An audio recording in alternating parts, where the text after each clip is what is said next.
जन जन की भाषा है हिंदी, अनेकता में एकता है हिंदी, भारत की आशा है हिंदी, हिंदुस्तान का मान अभिमान है Hindi.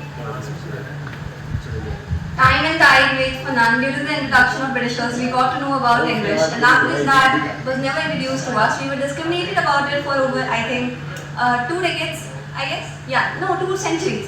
We were very much discriminated, but due to the introduction of Britishers, we got to know about a language known as English. And since then, there has been a stereotype continuing, but English has its own prominence in India and in the global language. Let us know about this and the further story. 1200 वर्ष की गुलामी के पश्चात 800 करोड़ की आबादी में हिंदी का स्थान तीसरा है। English has its own prominence, as I said. It is globally ranked as second most spoken language in the entire world. And in India, we have around a lot of people who speak English, more than comparatively the world. The first is USA and the second has its own prominence and is known as India. मैं आपको बता दूं कि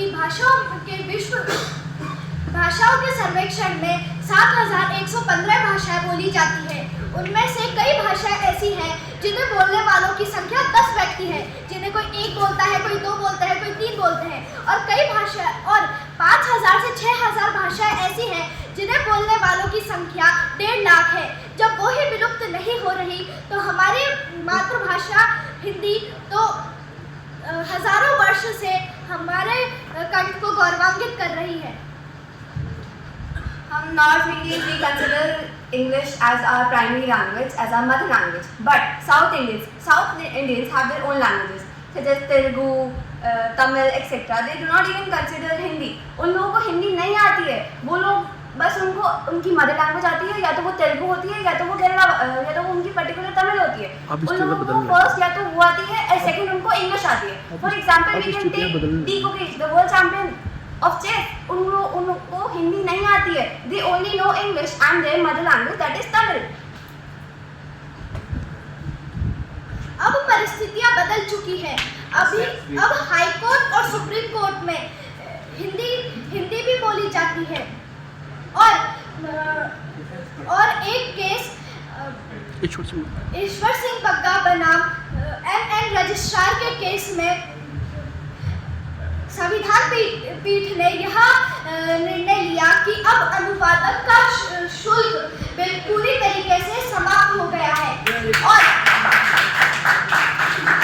पूरी तरीके से समाप्त हो गया है, और प्रतिवादी और वादी अपना दावा और जवाब हिंदी में भी दे सकते हैं।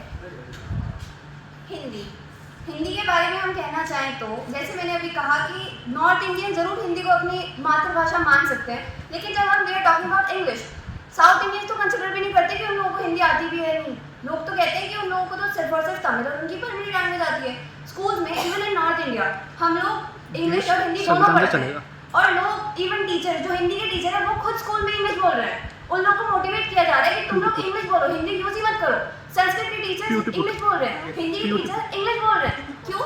उनका सब्जेक्ट है हिंदी, वो फिर भी इंग्लिश बोल रहे हैं, क्योंकि हम लोग इंग्लिश को एक स्टीरियोटाइप ले चुके हैं कि जिसको इंग्लिश आती है वो एजुकेटेड बनता है, और जिसको नहीं आती है वो नहीं है। भाई कुछ नहीं है। अगर आपका साइन अगर आपने हिंदी में कर दिया, आपने कहीं अंगूठा छाप दिया, तो लोग मुंह में बोलेंगे आपने पढ़ाई लिखाई नहीं करी है क्या? और वही अगर आप साइन आपका इंग्लिश में करते हो, डिफरेंस देखना, सामने वाले बंदे का इंप्रेशन क्या पड़ेगा आप पे। माना कि अंग्रेजी बड़ी भाषा है, लेकिन हिंदी का शब्दकोश बड़ा विशाल है, और मेरे को अब तक यह समझ नहीं आया कि PUT पुट होता है तो BUT बुट क्यों नहीं होता, बट क्यों होता है? JNOW में ढेर मरा हुआ क्यों है? उसको किसने गोली मारी? क्या आप में से किसी को इसका उत्तर पता है? ऐसे तो हम हिंदी में भी कह सकते हैं काफी शब्द तो आधे लिखे जाते हैं। क्यों? पूरा भी लिखे जाते हैं, कह सकते हो माथा लग जाती है। हाँ ठीक है, वैसे English has its own prominence, Hindi has its own prominence. English आप बोलते हो कि शब्दकोश हिंदी का बहुत ज्यादा है। इंग्लिश में देखो भाई, इंग्लिश में तो हर मिनट में ऑक्सफोर्ड यूनिवर्सिटी की डिक्शनरी है, उसके अंदर कम से कम 200 वर्ड्स हर सेकंड में नए वर्ड्स ऐड होते जा रहे हैं हर सेकंड में। Even not in minutes, not in hour, not in a day, even seconds. लोगों को तो पता भी नहीं है कि इंग्लिश में कितने वर्ड्स हैं। हम लोग को नॉन ही नहीं है, हम लोग अभी भी कंटिन्यू कर रहे हैं, वर्ड्स बनते जा जा रही है। हजारों वर्ष से हिंदी संस्कृत की उपभाषा के रूप में हमारे कंठ को गौरवान्वित कर रही है। या इट इज, बट अभी हम देखते हैं जैसे हमारे यहाँ पे मेट्रो सिटीज है, फॉर एग्जाम्पल दिल्ली, मुंबई, जयपुर, यहाँ पे जो बेसिकली लोग हैं वो लोगों को लाइक इंग्लिश एक काइंड ऑफ स्टीरियोटाइप बन चुकी है। वो लोग ऑटो वाले भैया को बोलते हैं भाया रुक जाना, व्हाट इज भाया। हम लोग यहाँ पे नॉर्थ इंडिया अगर आप हिंदी बोल रहे हो तो भैया बोलो ना, what is Bhaya. That is basically stereotype.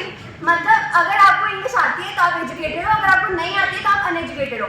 आपकी सोसाइटी में कोई जगह नहीं है अकॉर्डिंग टू स्टीरियोटाइप। मैं ये नहीं कह रही कि इंग्लिश अगर आपको नहीं आती तो अनएजुकेटेड हो। कुछ लोगों का मानना है, इवन उन लोगों का जिनको हिंदी नहीं आती है, उन लोगों को भी चाहिए कि जो उनके जो बच्चे उनको इंग्लिश आए। अगर आपके इंग्लिश में कम मार्क्स आ रहे हैं तो आपकी टीचर बोलेगी इसके इंग्लिश में इंटरेस्ट नहीं है क्या? क्यों नहीं है भाई? बच्चे अगर आप इंडिया में हो आपको हिंदी आनी चाहिए। लोग तो यहाँ पे कहते हैं कि बच्चे को इंग्लिश आती है तो बच्चा बहुत पढ़ाकू हो गया। Why? We are taking all the subjects from all the points. हम लोग का सब में इक्वल होना चाहिए ना। आपको इंग्लिश में इतना क्यों हुआ है? क्यों? क्योंकि स्टीरियोटाइप बन चुका है।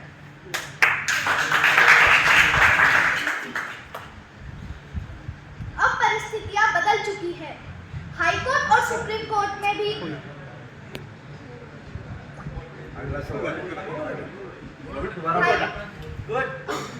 हाई कोर्ट और सुप्रीम कोर्ट में भी अंग्रेजी के जगह हिंदी बोल सकते हैं और अनुवाद